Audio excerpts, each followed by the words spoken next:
You are listening to the Wholesome Way podcast, hosted by Alexander Lobb. Please keep in mind, everything shared in this podcast is for inspiration only and shouldn't be taken as medical or professional health advice. If you're making changes to your health routines or lifestyle, please check in with our qualified health professional first. This episode will begin in 30 to 60 seconds. During that time, you're going to hear a few words from two of our very generous sponsors of the show with some pretty awesome offers. So listen to this. And now, on with the episode.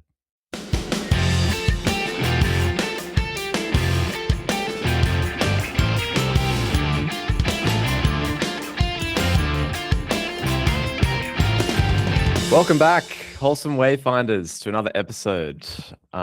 Today, we are going to be digging into the world of stress and also addiction with my guest, Dr. Gary Sprouse. Welcome to the podcast, Gary. Thank you for having me on. I'm super excited. Yeah, likewise. And today, so Gary, also known as the Stress Less Doc, is a retired primary care physician and author of award-winning book, Highway to Your Happy Place, A Roadmap to Less Stress. Gary holds a Bachelor of Science from George Washington University, where he graduated as a member of Mensa. After decades of managing his own high-pressure medical career, navigating malpractice suits, hospital administrators, medical boards, Gary developed a unique philosophy on stress management. And he posits that much of human stress is an accidental side effect of our unique human cognitive skills, such as our unique ability to worry about the future and anticipate the worst outcomes.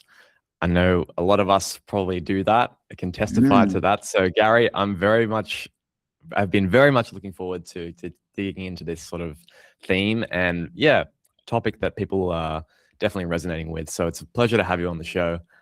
Thanks for being here. So here, our goal is that today we're going to help at least one person. Yay. Yeah. And you said something about stress, and I'm like, a lot of books are written like stress. Blah, blah. I'm like, no, I don't want stress. I want less stress. That's the key, less stress. But I will say this. Somebody asked me a question like, what would you do if you were in a room with 5 screaming kids? And I'm like, wait, dude, I said I'm the less stress doc, not the no stress doc. So we're just trying to turn it down some. We're not going to get rid of it. So. Yeah, that was something actually really interesting when I was doing, my reading on you is I found it very fascinating to see that, it's not about trying to eliminate stress. And I also learned that from, my learning into meditation. Meditation is not about getting rid of the thoughts completely, because that's just impossible, right? And you mentioned that too. It's impossible to get rid of the stress of the future. We live in a future oriented world. And or in the case of meditation, observing those thoughts and detaching yourself from those thoughts. So I'm very excited to get into more about stressing less and how to manage those. One of the things that's come out of this work is I'm a fellow of the American Stress Institute, and when I'm looking at their stuff, like there's about 5 different definitions of what stress is. And so it becomes difficult to fix it if you're not even sure what it is. So I started out with let's define what I consider stress. And what I see is that stress to me is the effort that it takes to adapt our changing body, because our body's changing like every second of the day, to our changing environment, which is changing every second of the day. So that interface, it takes effort to make that work. And that work is what I would call stress. And so we're going to always have stress literally as long as we're alive. And so I'm trying to, if someone's dead, then they don't have stress anymore. And I'm trying to get to people before they get to that point, right? So we're always going to have stress. So this idea of getting rid of stress it's not possible. So the best that you're going to do is manage your stress, but you can't manage it unless you know where it's coming from. And when I've done my reading, people will list the top 10 stresses: losing their spouse, losing their job, like all these different, getting divorced. Like there's all these different stresses, but they sort of rank order. I'm like, Yeah, but like I've met people who got divorced and they're super happy. So they're not stressed out. I've met other people, they're suicidal because they got divorced. So there's got to be something different that makes things stressful. And so what I learned was that the stresses are what the work that I'm doing is actually what the ingredients are that lead to making things stressful. So when someone loses their spouse, they're feeling they're worried about what the future is going to look like. They feel guilty that they did something wrong, or they regret that they didn't spend more time with them, or they get a little bored because they're like, I don't have anybody to go to movie with anymore, or their self-esteem takes a hit, or they get overwhelmed. Well, all those things are contributing to why losing your spouse is so stressful. And the problem is I can't bring their spouse back. I mean, that's not my skill set. I can help you with your worry and your guilt and regret and overwhelmed and being bored and your self-esteem. Those are something I can do, which will then make it less stressful. Absolutely.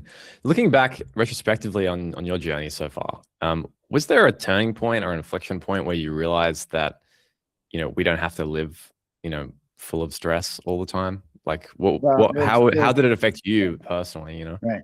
So there's three things that came up. One, I developed this model that I used, and it's a lens to look at the world, and I call it stratospheres. And it's basically looking at different things. And it's based on layered spheres. And when I did that and applied it to the brain, what I found was, the brain is in that inner sphere, but the mind is this new sphere that humans have added. So our brain isn't much different than a monkey brain or an ape brain or even an elephant brain. Anatomically, they're very similar. But what we do with our brain is like a whole different skill set. And what the heck? So in my model, what it says is, okay, you have enough brain cells and they interact enough and you cross this threshold and now you have a mind.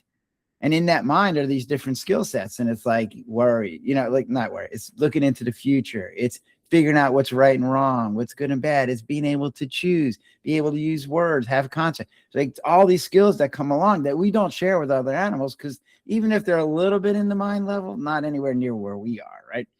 And what I realized then was that not every human has a mind. So I have the luxury of having a 3-month-old granddaughter, and she has a brain. So I'm listening. We were just calling the 3-year-old because he's his birthday today, and she's in the background, wailing away, right? And she's hungry. She's this. She smiles. She coos. She's screaming, right? So she has a brain, so she can do all those things, but she doesn't have enough skill yet to have that mind. So she doesn't look into the future and go, Dad, how are we going to pay for college? Right? It doesn't come up because she doesn't have that skill yet. And I took care of a lot of patients with dementia, and they had crossed back that threshold. So they had a mind, but now they crossed back. So they still have a brain. So they're still eating, they're still walking around, but the skills that go along with the mind aren't there anymore. And it's one of the reasons why humans really don't like Alzheimer's, in that it scares them, because it's like, that's what makes me a human, that mind skills. So if I lose that, what the heck does that leave me with, right? So when I realized that the mind is a separate thing, though it's connected, then I can start separating out. This is a brain skill, this is a mind skill. And that's when I had this realization, like, whoa, wait a second. Well, I can envision the future. But then that means I can worry. So as a doctor, I'm used to writing prescriptions that say, hey, if you take this medicine, it'll work really well for your blood pressure, but it could have some side effects. And we're going to minimize the side effects and maximize the benefits. But when I applied that to our mind skills, I was like, whoa. So the mind, being able to envision the future, what? Like, it's an amazing skill that we have. But then you have to worry about it. So if you do what psychologists are saying, just live for today, you're like, that's great. But that's literally impossible as a human being. Like, as we spend a whole lot of time in the future, like planning this and doing that and da, da, da. So it's literally impossible to live for today. But what you can do is minimize the worry and do it more efficiently. So what I find is people worry, but they go over and over and over and over and over. They wake up at 2:00 in the morning. They're like, oh, I forgot to worry about that. Right. And I'm like, that's what I'm trying to stop, because worry in a way is good, because what you're saying is, hey, some bad things could happen, and I don't want them to happen. So like, I don't want to do this or do that. Where you get into trouble is when it's setting off a fear reaction over and over and over and over again, because your body's not designed for that. It's designed to run away or hide and then be done. But like when you worry about a concept, that can happen. As you said, you can't control your thoughts. So all of a sudden a thought comes up and you start harping on that. It goes on and on and on and on and on. It doesn't stop. And so what I'm trying to do in the book then is say, hey, here's the skill, great skill. Let's keep the skill. Here's the side effect. Let's figure out ways to have less of the side effect and keep the skill. I'd love to touch on, that's really interesting what you said about the separation between the mind and the brain. Can you like explain that, elaborate a little bit more? Because I think one thing, this is also, there's a parallel here with, meditative states and consciousness and subconsciousness and the separation of the mind from the body. So I think when I talk to people about this, it's a very hard concept to grasp. So can you like just elaborate a little bit more on like that separation between the mind and the brain? Because some people think it's just, what are you talking about? Like this is the same thing. It's in my head. I think, I feel, and it's just coming from here. It's just a set of chemicals. It's just a set of, neurons just firing, and that's what it is. But obviously not.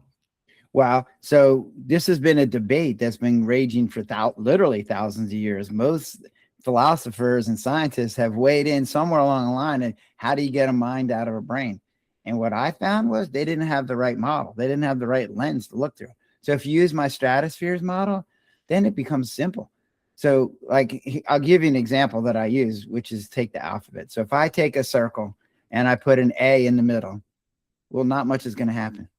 And if I put 26 letters in there, not much still happens. I got 26, but not much. But if I let them interact, well, then they cross this threshold and these emergent properties occur. And now you end up with words. Well, what you do with words, the properties of words are very different than the properties of letters. But you couldn't have words without letters. And if you put all the words together, now you end up with books. And what you can do with a book is way different. But the inner layer is, words. Oh, and the inner layer to that is letters. So you would end up describing your book and go, oh, here's a book. It's made up of a whole bunch of letters put together. And you're like, what? Nobody ever says that, right? So, but that's really what's going on. And so when you start looking at the world in layered spheres, then you're like, oh, look, there's energy, then there's atoms, then there's molecules, then there's inorganic things, and then there's organic things, and then there's a brain, and then humans have added this new layer, the mind. And in that level, we've added this whole new thing to our environment. It's never been there before. So we have the ability to choose. So we can say, you know what? I'm going to cut the rainforest down today. You're like, yeah, you know what? No, I'm not.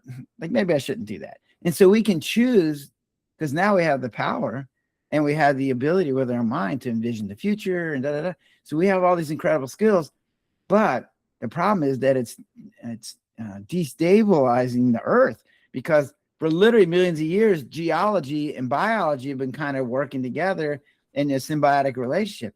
And we came along with this mind thing and we're like, whoa, we're screwing everything up. But now we're starting to realize, whoa, we're looking in the future. We're screwing things up. We got to fix this. So now what you're seeing is people are making different choices, going, whoa, we need to get back that balance between biology and geology, or we're not going to have a place to live. Does that help? Yeah, definitely. I think it's a almost like putting combinations of the base layer DNA, and like how our bodies work, and then being able to use that in different ways. Well, so I guess mine is almost like a reflection, like an extension of our base biology, right? So that we've what created. I'm saying is, like, so when I look at a brain, I have to look at it in two levels. So you can't have a mind. A mind is a dependent level. Like you can't have a mind if you don't have a brain. It doesn't exist. But if you have a brain, you have to have enough brain cells and they have to be connected a certain way to be able to get past that threshold to where these properties emerge. And the properties that emerge are this ability to choose and the ability to envision the future. And it's like, but as I said before, there are humans that don't have a mind yet because they either haven't gotten there yet or they lost it. And so just because you have a brain doesn't mean you're going to have a mind. But I think you can't have a mind unless you have a brain. So they're connected very intimately, but they're very separate. So what I see then is people start talking about things at different levels. So like I've done some reading in Buddhism and they talk about we're all one. I'm like, no, not really. Not at this level.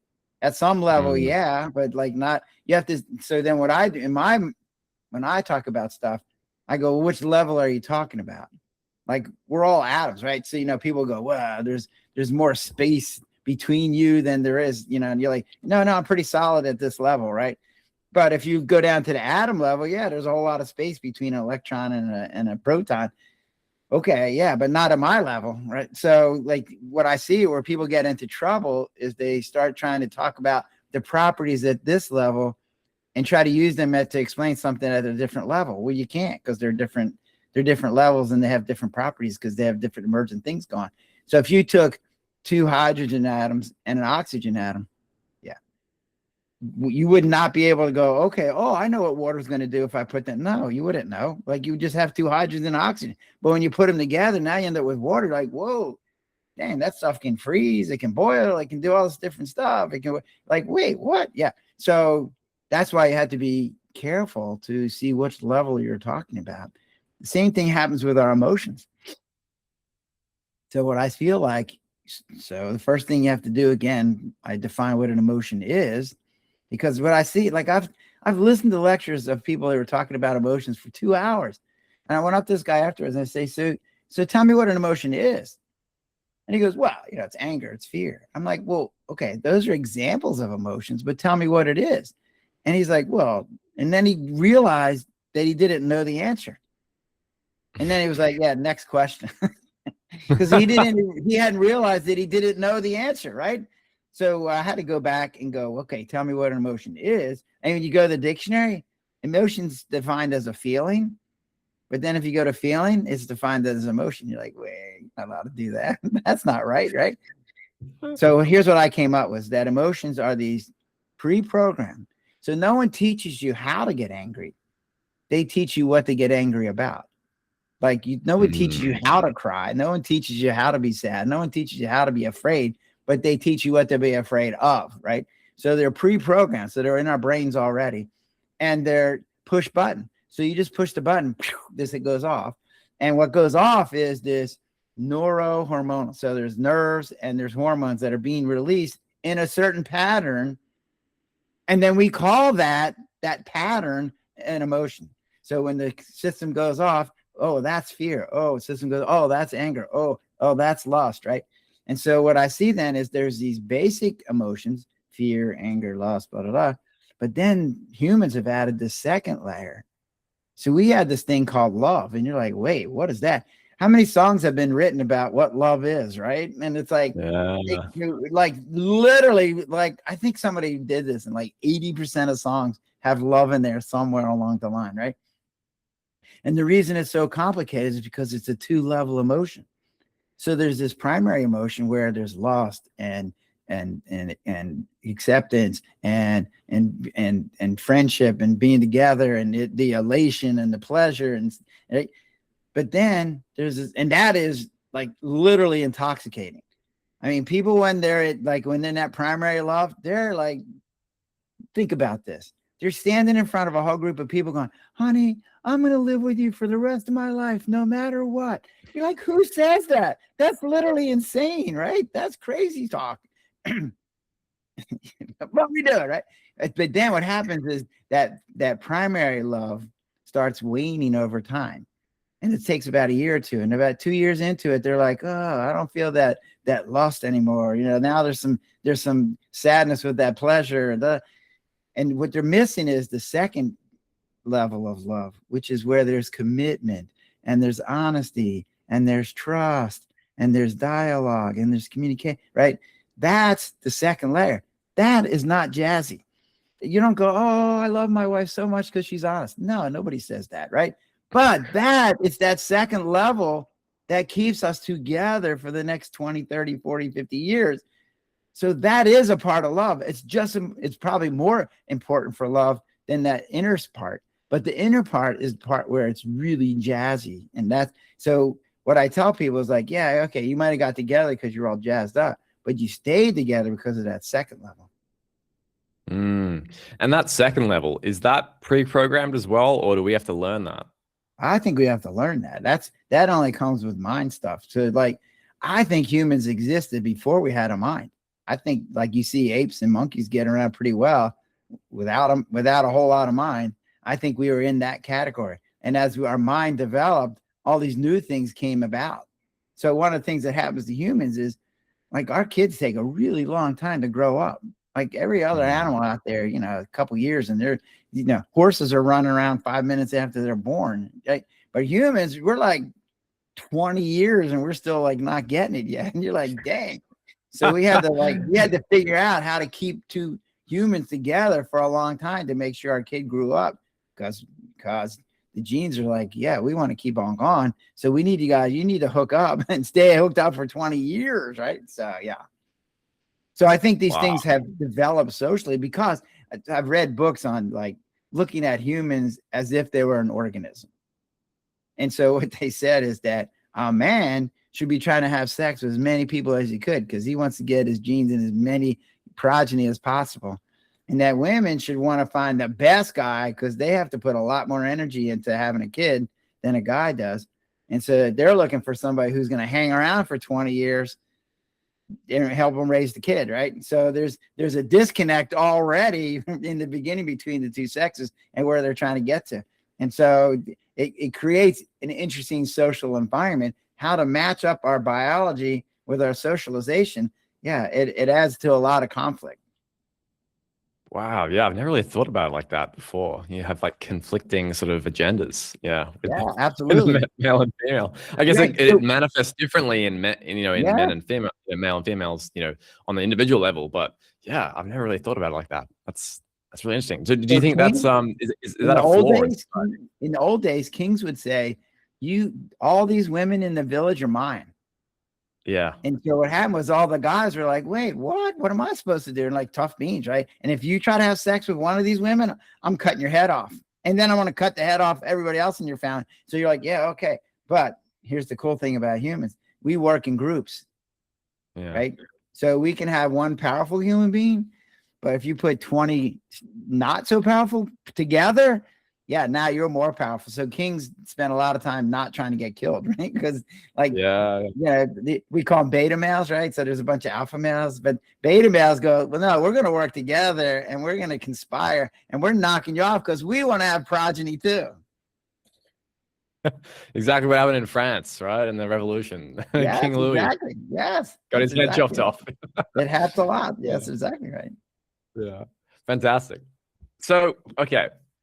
So you talked a lot about the biology behind it, the root cause of why we have a mind separate to the brain. How, in your book, you talk a lot about, the accidental side effect of overthinking, overwhelm, worry about the future.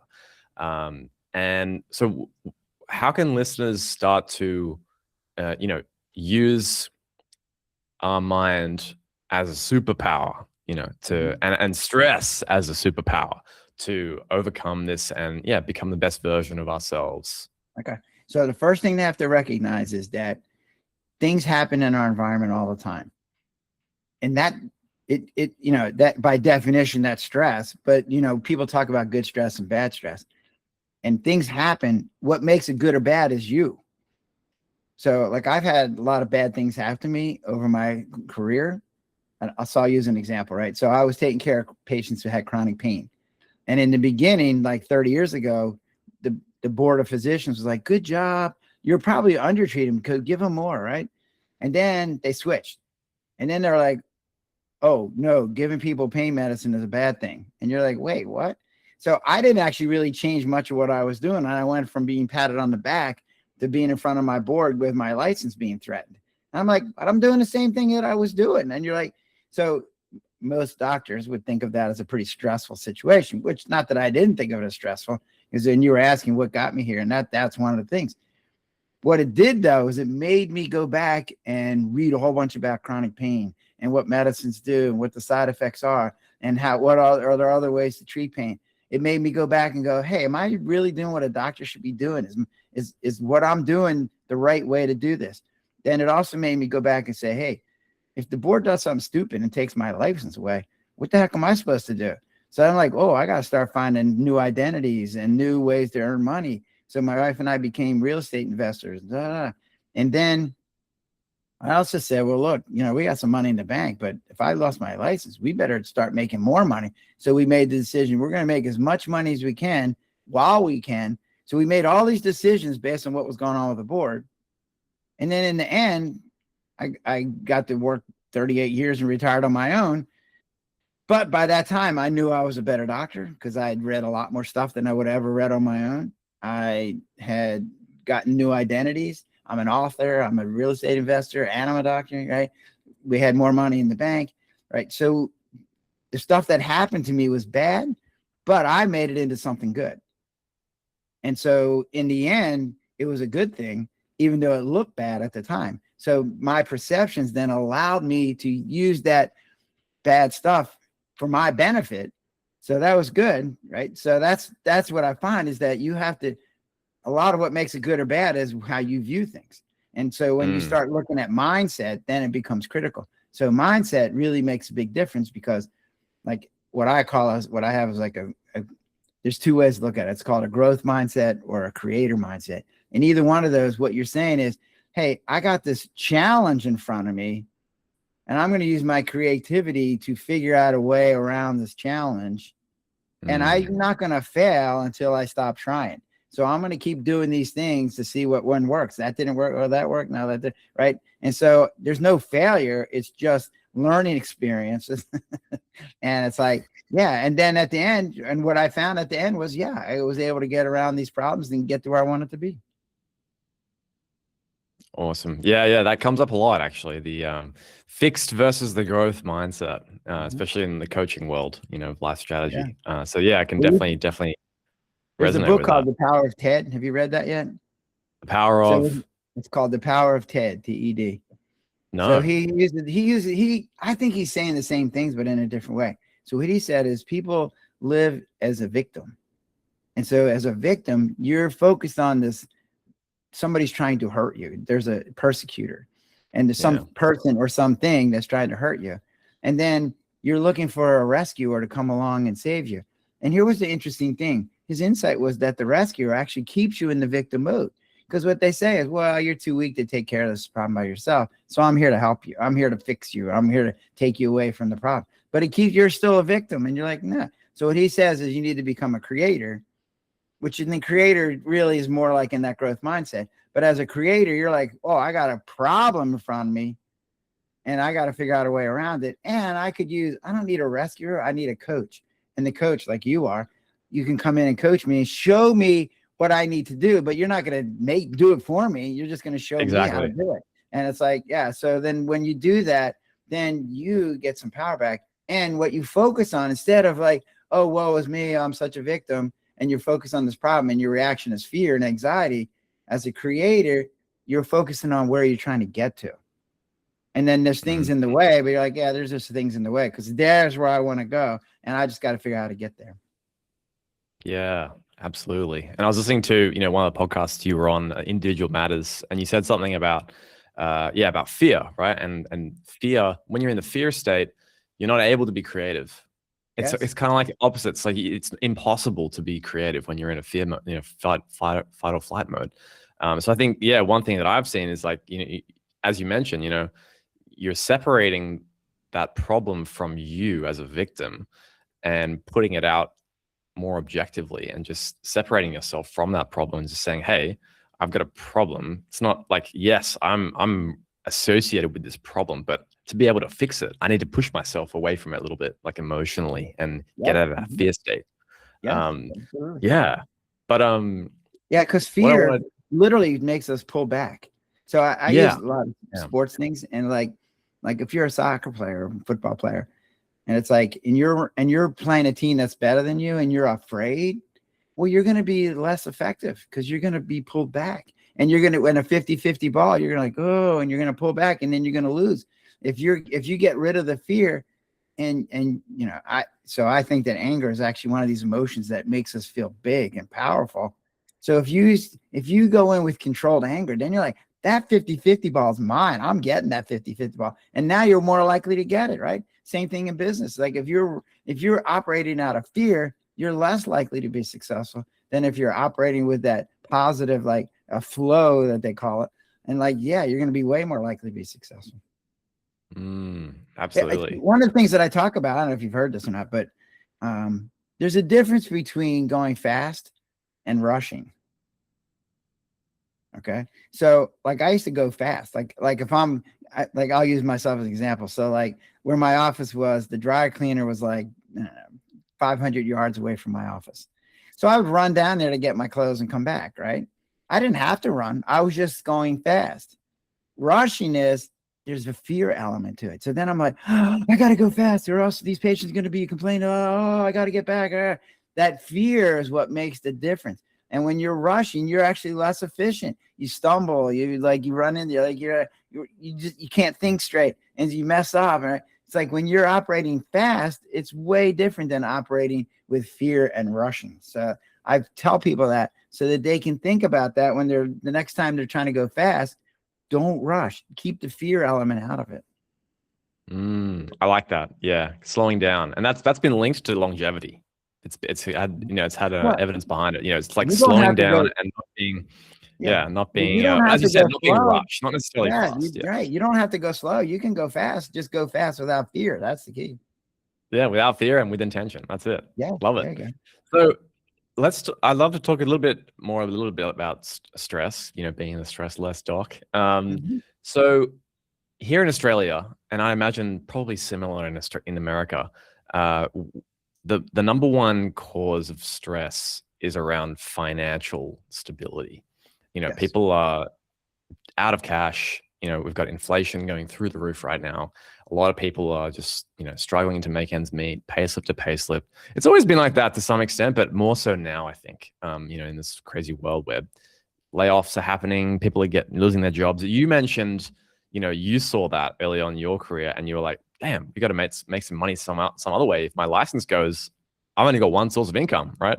Yeah. So with that in mind, financial stress being financial instability being the core of most people's stress. How can people change their mindset to a more growth mindset rather than fixed when it comes to finances, stressing about finances? How do you deal with that? And what does that sort of look like in your technique of using stress as a superpower? So there's a couple of things that I want people to figure out, right? So first off, you have to live in gratitude. So I was out to dinner with some friends and my friend was like, yeah, I just watched this. I read this book and they were talking about how people lived in the 1500s. So in the 1500s, unless you were a lord and you had, 5,000 acres, you were a tenant farmer. So you had like a couple acres that you had to plow and maybe you had a cow, maybe you were the cow, and you lived in a one-room house that with a dirt floor and a hole in the ceiling so you could cook, smoke could go out, right? That was your life. You would live 50, 60 years like that. What? So now you look at somebody who's gone, oh, I don't have enough money. And they're living in a 3-bedroom house with air conditioning and 2 cars out in their driveway. And you're like, whoa, and a dishwasher and a washing and dryer, right? And I'm like, so where we are living now is so much better than it used to be. Okay. I mean, it's not even, I was in Germany. I went to a castle. I was like, this is beautiful. But it didn't have heating. It didn't have air conditioning. It didn't have an elevator. Didn't have a cell phone. Didn't have windows. I'm like, wait, what? This is my favorite. It didn't have indoor plumbing. Yeah, that makes a big difference, right? So first off, you have to be grateful for where you are.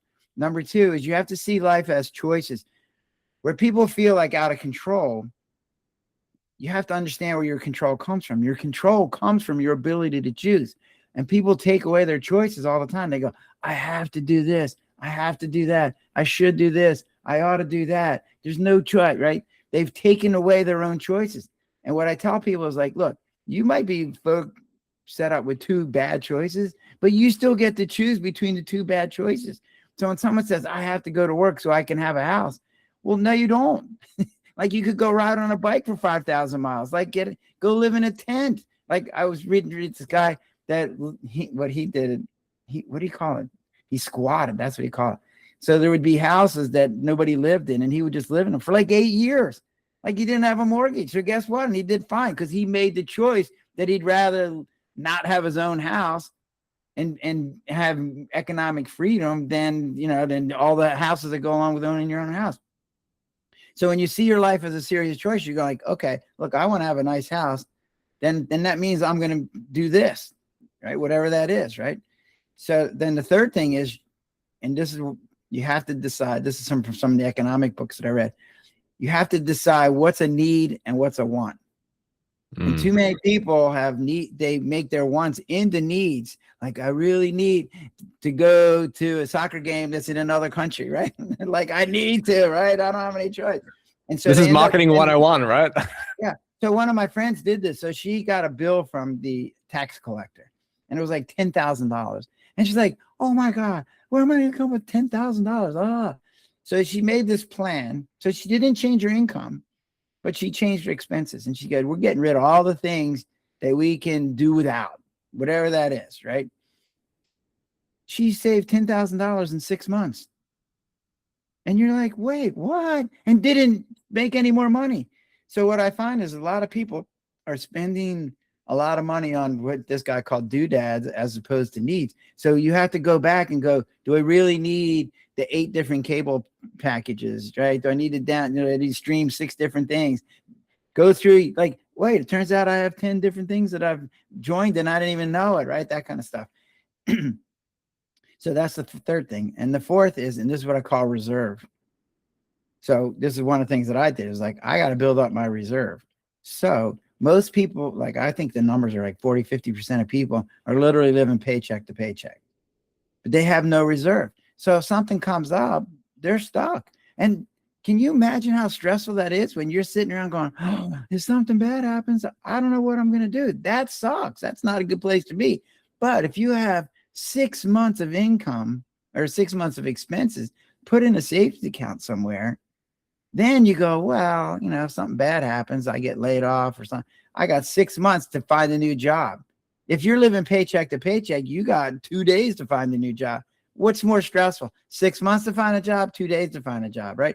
So when you can build up that reserve, and being able to build up the reserve comes from getting rid of some of the doodads and getting you back down to the baseline. And so you don't necessarily need a second job. You just need to spend less is where it comes down to. And so that's what I would recommend to people. Realize where your choices are coming from. Get rid of the doodads. Keep it only the necessities. Be grateful what you do have, and then build up some reserve so that you don't have to sit around waiting, for some disaster to occur. Yeah, this is great advice. I love that, Gary. I totally agree.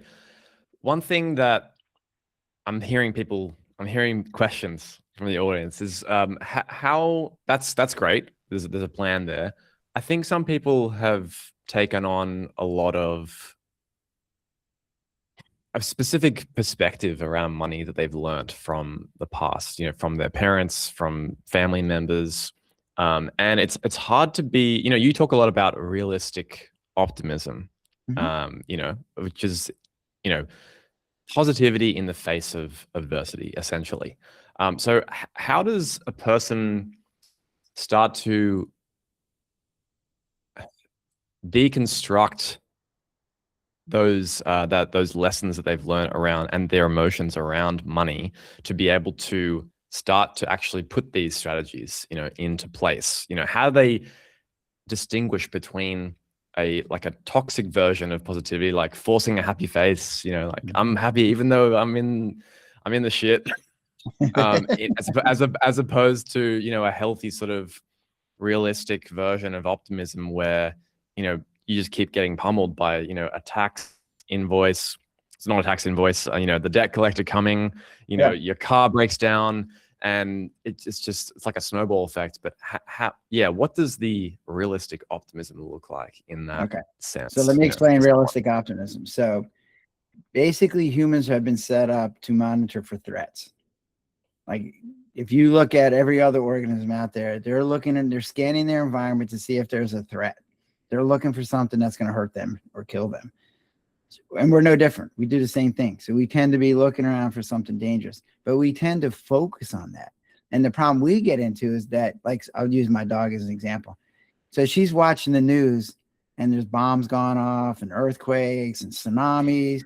And she's just laying there. I'm like, dude, don't you see what's going on up there? What the heck? Right?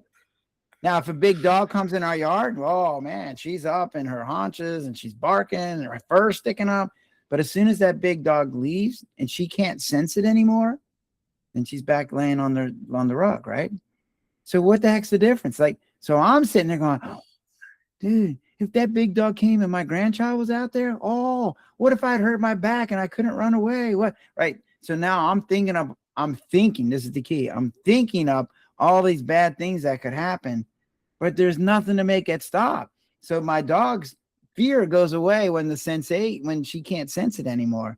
I don't have that luxury because I can think. So I'm now reacting to concepts and thoughts. And as you said earlier, like you can't stop your thoughts. If I say to you, don't think of an elephant, the first thing you do is think of an elephant, right?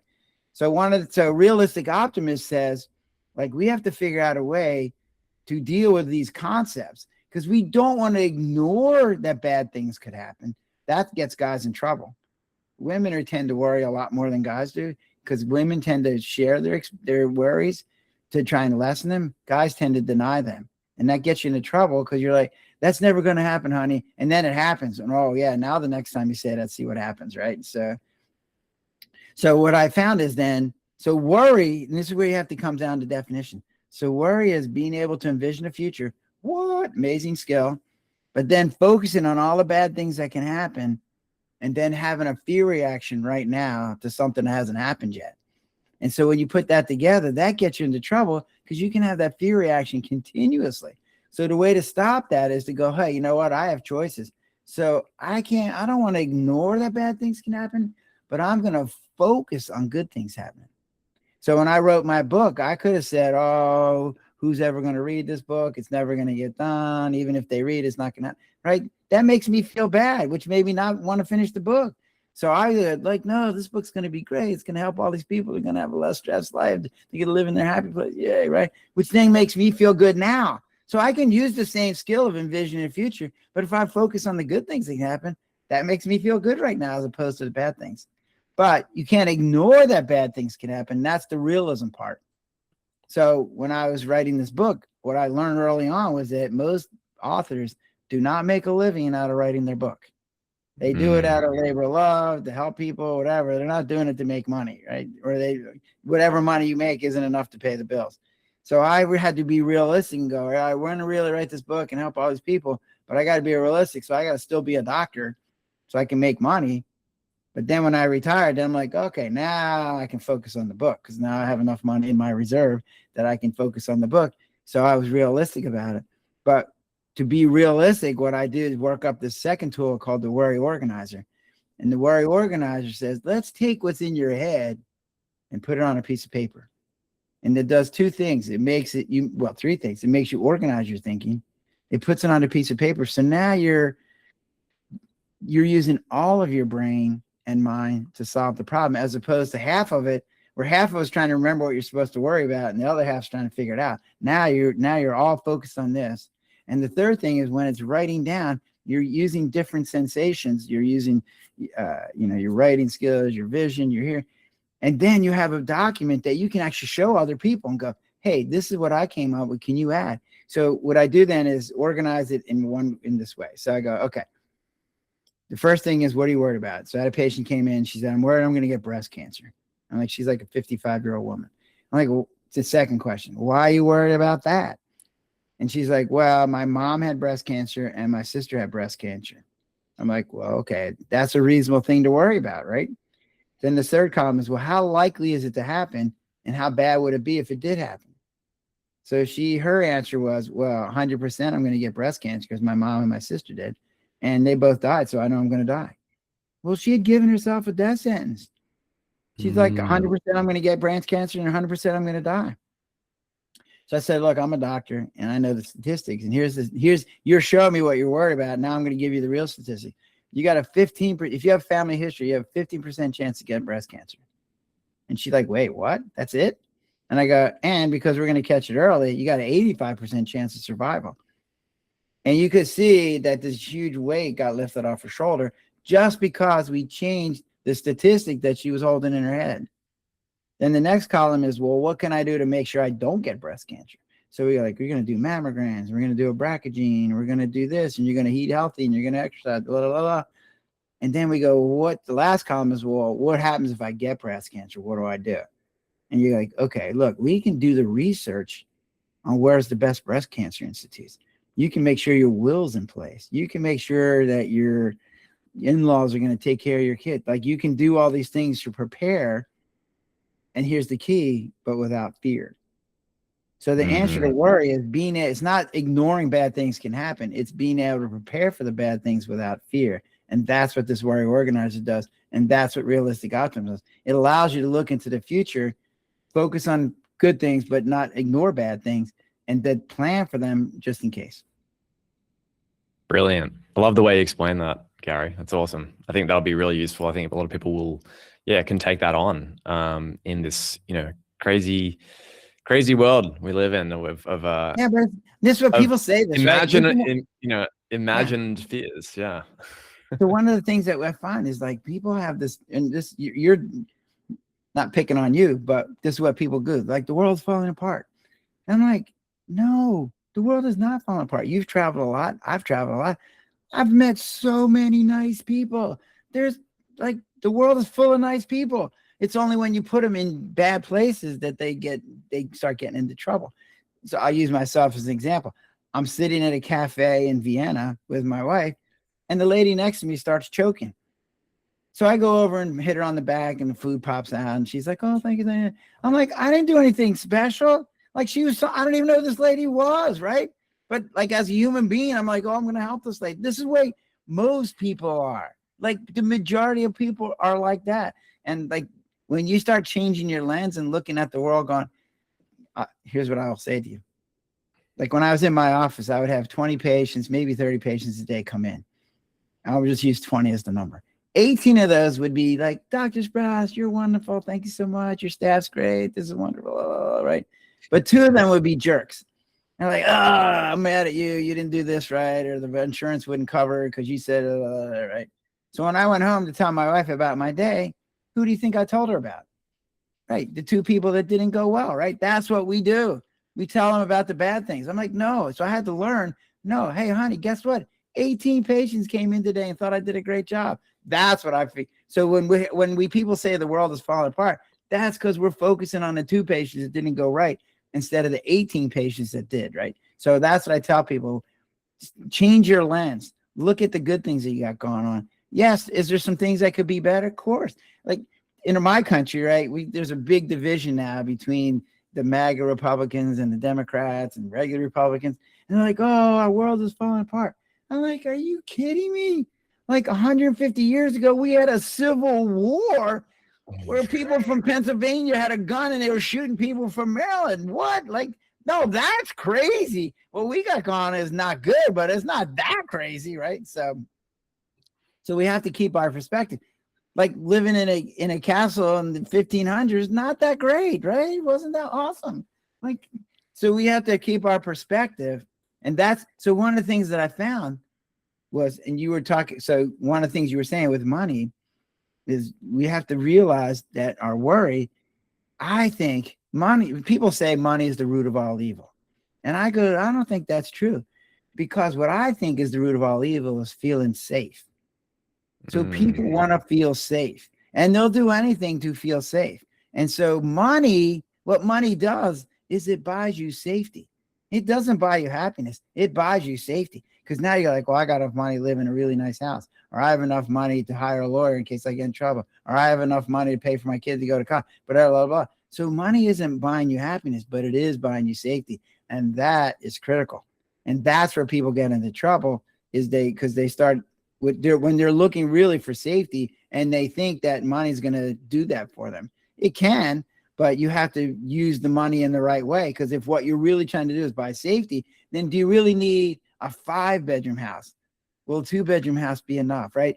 One of the things, like if in our country, the average size house in the 1950s was 900 square feet. Now the average house is 2,200 square feet. Well, guess what? That's going to cost more money to furnish. It's going to cost more money to heat and air condition. It's going to cost more money to cut the grass, blah, blah, blah, right? So you're now spending all this extra money to have a 5-bedroom house, because somehow that makes you feel safer than a 900 square foot house, which has all the things you need, right? It just isn't as big as you know. So that's why people have to pay attention to what they're getting. Do you really need 2 cars? Like I know when I grew up, we had 1 car.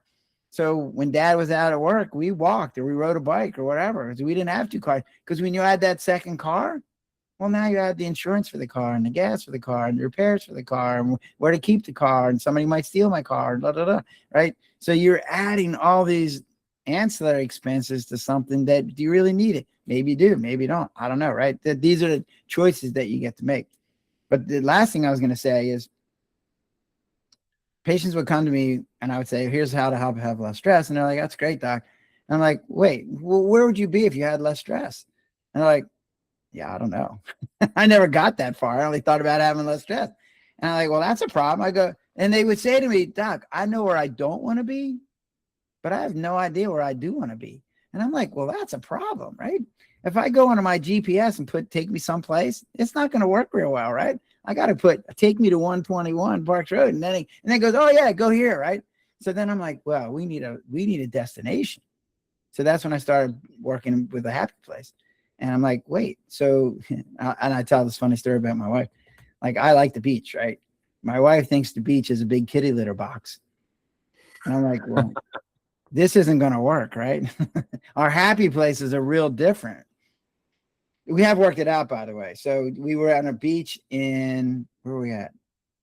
Oh, we were in Italy, and we were on a beach on the Amalfi Coast, right? And I wanted to get in the water, and she's sitting and it was a very rocky beach, right? So she's sitting there, and I come back out of the water, and here she is digging through these sandy, rocky, whatever. And I'm like, what are you doing? She goes, I'm looking for sea glass. She spent an hour on the beach looking for sea glass. And it was like, oh, see, now the beach isn't so bad anymore, right? And here's the cool part of that story. So she got this handful of sea glass, and she brought it back home, and she sat down with our 2 grandkids and made a kaleidoscope out of the sea glass she had gotten from Italy. And they're like, how that, right? Yeah, so good, right? Anyway, but here's what I realized. So everybody's happy place is a little bit different. So as I said to you before, I like doing karaoke. There's other people that throw up when they think they have to do karaoke, right? They're like, no, that is not in my pleasure wheelhouse. But everybody has the same rooms. They just decorate it differently. So here's the rooms, right? So gratitude, like we all have to have gratitude. And I don't think we have enough. Like we take way too much for granted. So I have this thing I call the 50-point wake up. So here's my wake up. I open my eyes in the morning, 10 points because I'm alive. 10 points because I got water and it can come out hot. Yeah, that's good stuff, right? Then at 10 points because I still have some food in the house. 10 points because I got a roof over my head. And of course, the last 10 points because I have an indoor toilet. Yay, right? So now I get 50 points just by waking up. So if I go to work and something bad happens, -10. Guess what? I'm still plus 40. And I didn't even count everything, right? So when you're grateful for all the things you got going on in your life, dude, it's really hard to be unhappy. So then the next rooms are things like pleasure and having love and having fun in your life, right? And again, the room might be decorated differently. So I like doing karaoke. Someone else might hate it, but they might like my wife likes taking care of bees just to get honey. And I'm like, yeah, you're on your own on that one, right? I'm not in on that, right? So then there's things like anticipation pleasure. So now we use that skill of envisioning the future to go, oh, I'm getting ready to go to the west coast of our country and go out to California and Oregon and Washington. I'm like, oh, this is going to be the perfect trip. It's going to be awesome. We're going to see this. We're going to do that. And I go, and we're going to come back. We're still going to be talking to each other. Yes, right. And then there's this thing, fulfillment. I think you were mentioning. So fulfillment is, I've met a lot of rich people who are miserable. And I met poor people really happy and contented, right? And the difference is they feel fulfilled. And fulfillment is 3 things. It's feeling pleasure. No, excuse me. I take that back. It's feeling curiosity and learning. We like to learn. It's baked into our brain. We like sharing and giving. That's baked into our brain because we're a communal organism. And the last one is having a purpose. And the problem humans have gotten into, every other organism in the world, their job, their purpose is stay alive. That's it. That's their job. Stay alive. The rest will take care of itself. For humans, we do that so easily that we don't even count anymore. So people don't get their 50 points and they wake up. They just like, whatever, I'm awake. 10 -10, I have to go to work today, right? Mm. So what we've had to do is come up with a purpose, because being alive, that's too easy. So we have to come up with a purpose. So you have to find what your purpose is. And when you find your purpose, well, then everything goes way easier. Because when you know what area you're trying to get to and what you're trying to accomplish. So somebody asked me the other day, like, what value do I use? And I go, my value is I want to help people. That's my purpose in life. So as a doctor, I help people with my prescription pad and my stethoscope. As an author, I'm helping people with my book and with doing podcasts and stuff like that. But it's the same purpose. I'm trying to help people be healthier and happier. It's the same purpose, just different tools, right? So then I do this thing called CASH, which is it's an acronym, not money, right? So it's feeling connected and feeling in control. And we talked about control being part of your choices and being connected. We like being connected. We love being connected. The problem is that this is an interesting insight, that all the things that are in my environment, the most dangerous thing in my environment is another human. Like, I've never been bitten by a bear, I've never been bitten by a snake, no. Humans they do really mean things to me. So humans are the most dangerous thing in our environment. So we've had to figure out, but like, they're the best thing in my environment. So we this weird ambivalence. We're like, I want to be with you, but you're dangerous, right? So we've had to figure this out. So I think one of the reasons we have social media is it allows us to be connected to other humans, but with a safety shield in front of us. One of the reasons we have so many pets nowadays is because that allows us to be connected, but with something that's not going to steal our money or is not going to cheat on us or whatever, right? But being connected is important. And then the A is for being accepted, because we want to be accepted for who we are. And one of the things I've just learned, I'm reading this in this book, like, we talk about accepting other people, but really the real part is you got to accept yourself. And there's a whole bunch of people that don't think they're a good person, so they don't really accept themselves. When you learn to accept yourself, then it gets a whole lot easier to accept other people for where they are, right? And then being appreciated. And I think I underestimated this.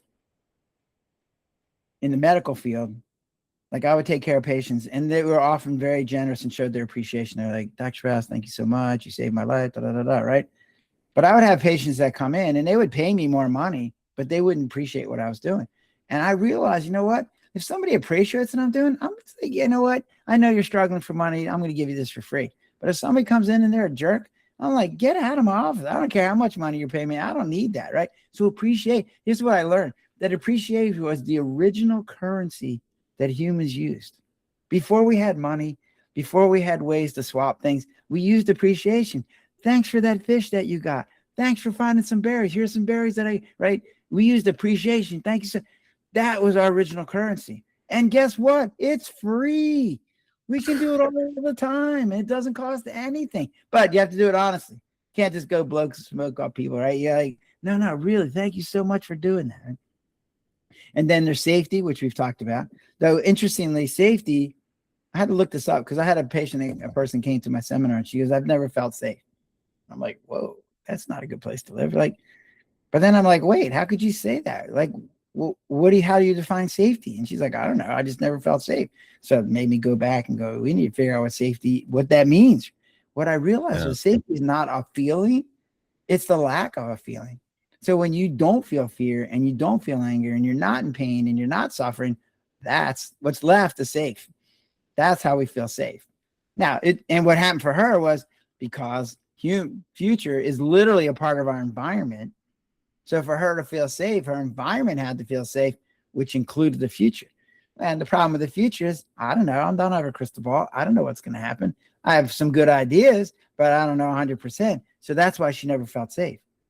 So what we had to do is figure out a way that she could feel safe when it was 90% likely it's not going to happen, or it was 80%. And so then as we got there, then you're like, oh, okay, now I can feel safe, right? And then spiritual, and I think, spiritual is a tricky one for me because I'm a scientist, right? So it's like, wait, what is this? Here's what I've realized is that there's a connection between all of us, every living thing, right? And I think that connection that we have, that symbiosis, like I can't survive without mosquitoes and whales and plants and right. I need them all. Like they're all integral in that biosphere that we have to stay alive. So I'm connected to everybody. And in humans in particular, I think we have this thing called collective consciousness. So we have the ability to remember who you are. and we have pictures of you, and I wrote this book. And we've made these contributions to this collective consciousness. And we want that collective consciousness to think of us as good. So you see things like, Hitler or Judas, and, they're not good people, the devil. Like, they don't have good contributions to collective consciousness. They're what we tell our kids not to do, right? But then you see other people like Buddha and Jesus. They have made way more impact on people's lives than they could have ever when they were alive, because their contribution to the collective conscious was so good and so powerful that they've continued to change people's lives. And I say things like my father-in-law, he died before my kids were born. And you're like, well, that's sad, right? No, because he still influenced their life. Because we would say to our kids, oh, if grandpa was here, he would have said da, da, da, da, da, right? Or he would have done this. So he was affecting their lives, even though he wasn't here, because of his contribution to collective conscious. So it's tangible. It's something there. It's not like some woohoo thing. It's there, right? And then the last one is having humor, because I think sometimes we take things way too seriously. So humor is that skill we use that really kind of diminishes the impact of whatever stressful thing is going on. And so when people say, well, I had to laugh or I would cry, yeah, that's true. So use humor as your skill set, right? And then the last one is hope. Well, not the last one. So hope is there too. And hope is, again, using that future skill and going, you know what, my life sucks right now, but it's going to get better. And here's what I'm going to do. And if you don't have hope, that's where people get in trouble. They actually get suicidal, because if you think your life sucks and it's never going to get better, that's not a good place to be. And then the last room is the combination of all those rooms. And I put it into contentment. And I'm thinking I'm using this other word called peace, where you feel peaceful. Like you have all these different things that are allowing you to be happy, and you're feeling contented. And it's like, what a nice feeling. And here's the cool thing. Like I did a seminar and said, hey, where's your happy place? And the lady said, oh, it's the beach. I go, okay, that's cool. How often do you get to go to the beach? She goes, I don't know, a couple times a year. I'm like, really? So that means 50 weeks out of the year, you're not in your happy place. Well, that sucks. I go, but my happy place, the way I've defined it, it's right there in your pocket. You can pull it out whenever you need it. So if I'm like, even when I'm stressed out, I go, oh, I'm yelling at my kids because they did something stupid. I go, pull out my happy place. Oh, I'm grateful that I have kids to yell at. And I have hope that they're going to get smart as they grow up, right? So it's like, and I'm going to use humor to go, oh, there's such it is, right? So like my happy place is right there. I can use it whenever I want. It's accessible is the word I use. Yeah. Oh, fantastic. Thanks for sharing all that, Gary. I think it's very well-rounded and very well thought out as well. And I wanted to acknowledge, thanks for bringing up fulfillment and purpose, because that's like one of the main tenets of the Wholesome Way podcast. And I was literally going to ask you that question. So maybe you picked up on that. I don't know, telepathically, but, and I really liked what you said about, to be able to find your purpose, you need to be able to, survive, right? You need to be like, well, that's our original purpose, is to survive. Yes, was to survive, right? Just to like to be able. I think if people are always in this fight or flight mode of fear, and the other person there's the high chance that they're going to kill me, like even though they're not, and if you're always in that state, then how are you ever going to find your purpose? Because it's creative, right? It's creative.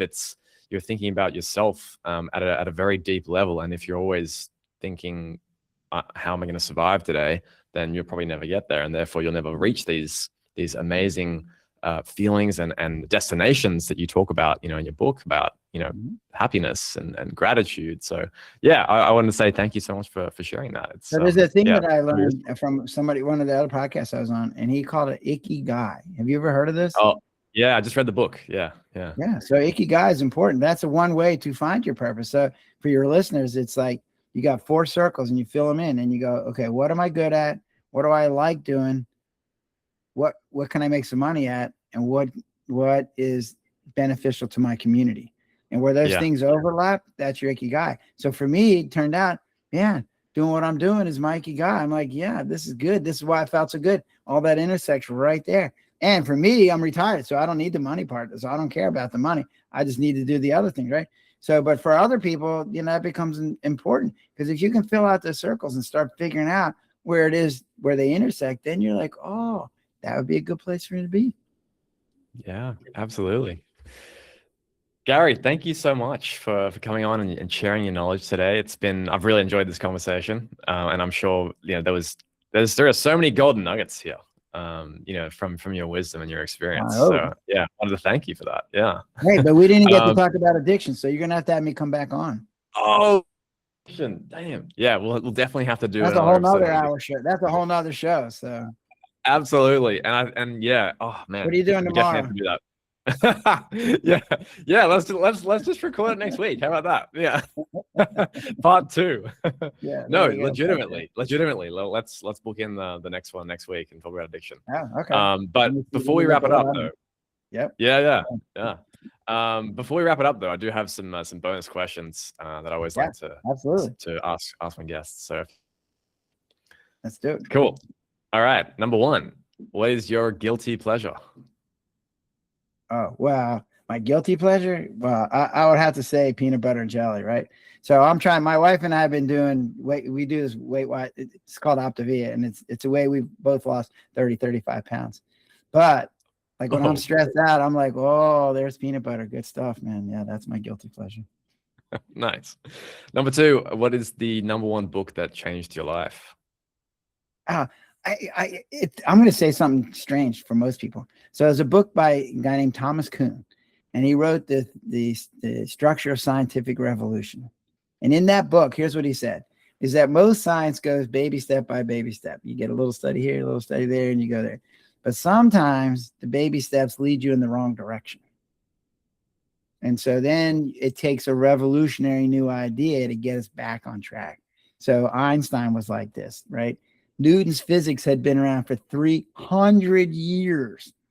And Einstein came along and go, yeah, nah, wrong. And you're like, what? That's been around for 300 years. Because other scientists are like, oh, there's something wrong with my instrument. There's something wrong with the experiment. I didn't do the calculation right. Einstein came like, no, wrong. You got to think of relativity. Like people, yeah, like, so there's all the, like, Galileo and all these guys that said, the sun is the center of the universe, not the earth, right? These are, because the idea is our baby steps were taking us in the wrong direction. They weren't answering the questions. And so sometimes you have to come up with a revolutionary idea.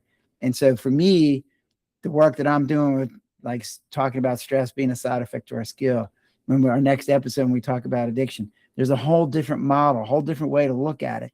And it's revolutionary because the baby steps that we were taking weren't working. Like, there's a whole bunch of books on stress, and yet our cultures are getting more stressed out than ever. What's wrong with this? That's a good point. Our addictions are getting worse despite all this money we're spending on. So what's going on? And so that book for me has been instrumental to go, you know what? The problem isn't the baby steps. The problem is the foundation that the baby steps are built on. So we need a new foundation. So when you start thinking of stress as a side effect of your skill, and you're never going to get rid of stress, that the best you're going to do is manage it, but you can manage it more effectively when you know where it's coming from, then it gets a whole lot easier. And when we talk about addiction, we'll talk about the same idea. Sorry, that was a long answer. No, that's a good one. Thought-provoking for sure. Yeah. Is the greatest life lesson you have learned to date? Well, I think it has to do with mindset, right? So I got involved in a book with Jack Canfield, who wrote Chicken Soup for the Soul. And I was one of the co-authors, and we wrote this book called Mindset Matters. And that's how I live my life, because the way you approach things happen, but how you view them is what makes the difference. So you can see somebody doing something bad, and you're like, oh, that makes me feel horrible. Or you can go, you know what? And that's the example I use when I was talking about my board thing. It's like, I could have quit. I could have crumbled. I could have just committed suicide. There are a whole bunch of things I could have done. But I was like, you know what? No, this is going to be a challenge, and I just got to figure out a way to get around it. Fortunately, I was able to do that, right? So, but by using that mindset, that's what makes the difference between me being successful and crumbling. Love that. Awesome. And finally, where can all follow you on your journey and reach out to you? Yeah. So I got a website. It's called thelessstressdoc.com. And on that website, I have one of the chapters from the book you can download for free. It's on worry. And then there's an online course that I've recorded so people can get the book sort of like in little 15-minute segments, right? So they can be, while they're going to work, they can listen to it. And then there's a bunch of other stuff on there, like some of the podcasts and stuff that I've done, some papers that I've written. And then what I found is when I'm writing a book, you have to write it kind of generically because I don't know who's on the other side of the book. So some people need more personal information. So I have an email, lessstresseddoc@gmail.com, and they can email me and I can personalize the information to them. Oh, fantastic. That's amazing, Gary. Thanks for sharing and then that. The book, the book is, for me, it's, I don't know, I guess you have these, in our country, it's called Barnes & Noble, and then there's Amazon. Do you have those in Australia? Oh, we have Amazon, and then we have like Waterstones. We have Berkelo Books. That's like a big one in Australia. Well, yeah, it's we on have Amazon. Yeah. So on Amazon, it's there, and it's also, you can get it as an ebook, but it's also, I did an audio book, which is kind of fun. You have to read your own book. It's kind of interesting, right? I went to the show. It was a Shakespearean show, and it was, the guy was doing King Lear, and his voice was so deep and resonant. Like, oh, I want that guy to read my book, right? Makes a big difference on the audio, right? It was awesome, but what I learned was that people want you to read your book because they want to know who you are, and they get something out of knowing who you are because you're going to read the book with a different kind of emphasis because you know what's important and what to accentuate and what not. So I ended up doing it myself. Oh, nice. Well, I'll have to check that one out. Yeah. No, I'm a big fan of that, of the audiobooks where the author themselves, actually reads it out. So that's cool. Yeah. Well, to all the listeners today, Sprouse's links, the book, the excerpts, worry. If you're find yourself worrying all the time, check out those links in the show notes, and also check out the next episode, which we'll definitely record next week, part 2, addiction. Looking forward to it. That's good. Yep. Yeah, Gary, it was so nice to meet you, and thank you so much for coming on the show today and sharing your knowledge so generously, and the contribution that you're making to this world. And so, thank you so much. Well, thank you for having me on, and hopefully we met our goal of helping at least one person today. Gary, I think we did. I think we definitely did. But any listeners that have just heard that comment, please put a comment in Spotify, Apple, wherever you listen to your podcasts, and rate the show. We'd love to hear that feedback. We're going to keep that conversation going from the wholesome way and helping everyone find a more wholesome path through life. So thank you so much for listening again. Gary, thank you so much again for coming on the show. And we'll definitely see you next time.